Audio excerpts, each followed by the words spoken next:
Good morning, everybody. Please have a seat.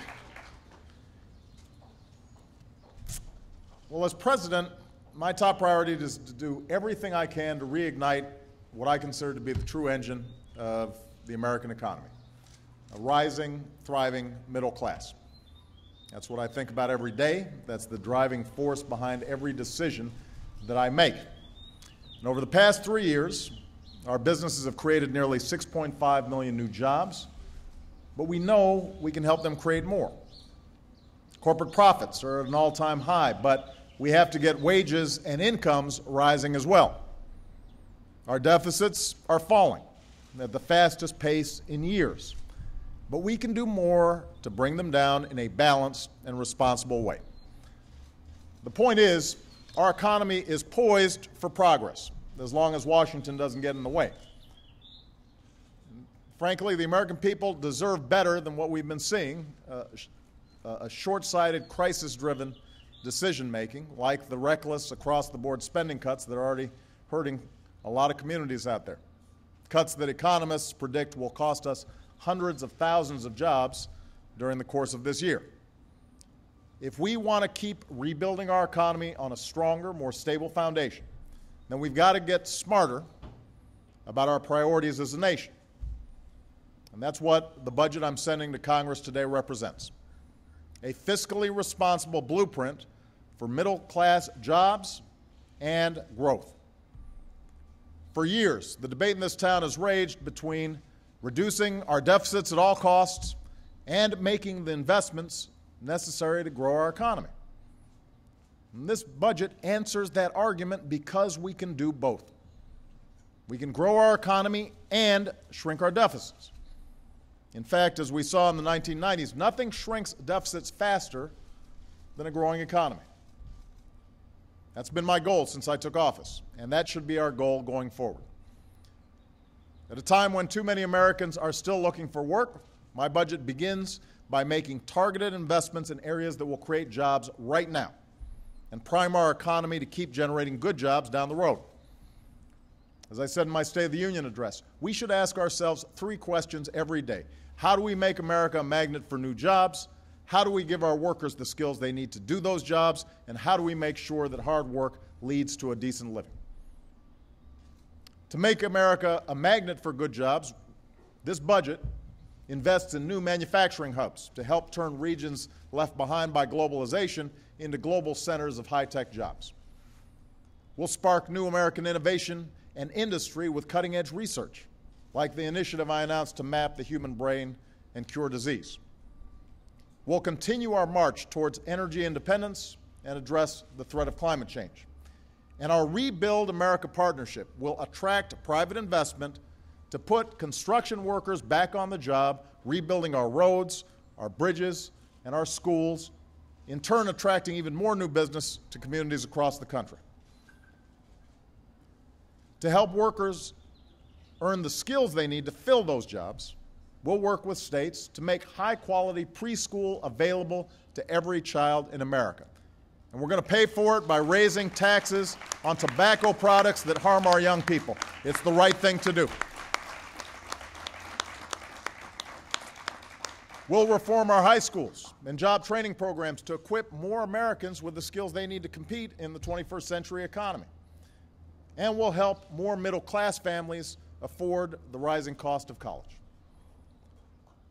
To make sure hard work is rewarded, we'll build new ladders of opportunity into the middle class for anybody who's willing to work hard to climb them.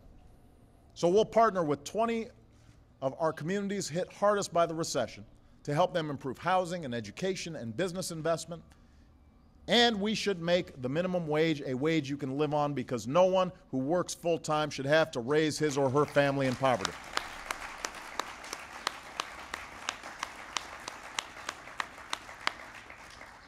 My budget also replaces the foolish across-the-board spending cuts that are already hurting our economy. And I have to point out that many of the same members of Congress who supported deep cuts are now the ones complaining about them the loudest as they hit their own communities. Of course, the people I feel for are the people who are directly feeling the pain of these cuts. the people who can least afford it. They're hurting military communities that have already sacrificed enough. They're hurting middle-class families. There are children who've had to enter a lottery to determine which of them get to stay in their Head Start program with their friends. There are seniors who depend on programs like Meals on Wheels so that they can live independently, but who are seeing their services cut. That's what this so-called sequester means. Some people may not have been impacted, but there are a lot of folks who are being increasingly impacted all across this country. And that's why my budget replaces these cuts with smarter ones, making long-term reforms, eliminating actual waste and programs we don't need anymore. So building new roads and bridges, educating our children from the youngest age, helping more families afford college, making sure that hard work pays. These are things that should not be partisan. They should not be controversial. We need to make them happen.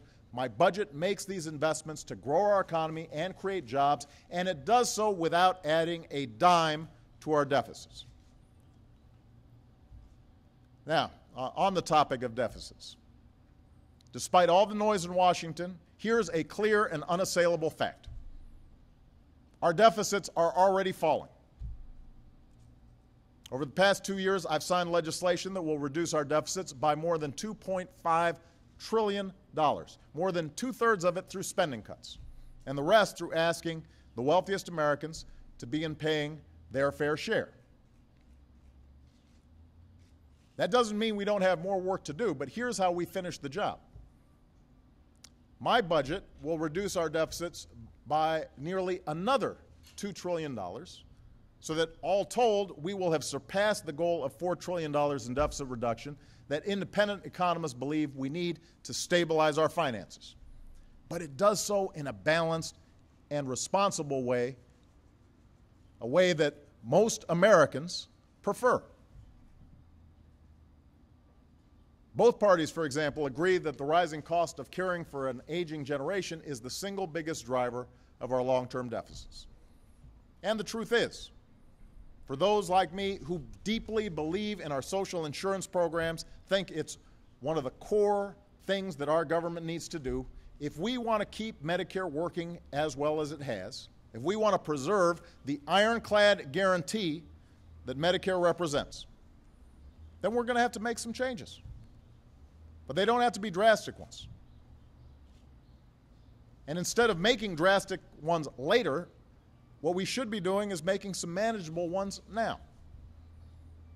The reforms I'm proposing will strengthen Medicare for future generations without undermining that ironclad guarantee that Medicare represents. We'll reduce our government's Medicare bills by finding new ways to reduce the cost of health care, not by shifting the cost to seniors or the poor or families with disabilities. They are reforms that keep the promise we've made to our seniors, basic security that is rock solid and dependable and there for you when you need it. That's what my budget represents. My budget does also contain the compromise I offered Speaker Boehner at the end of last year, including reforms championed by Republican leaders in Congress.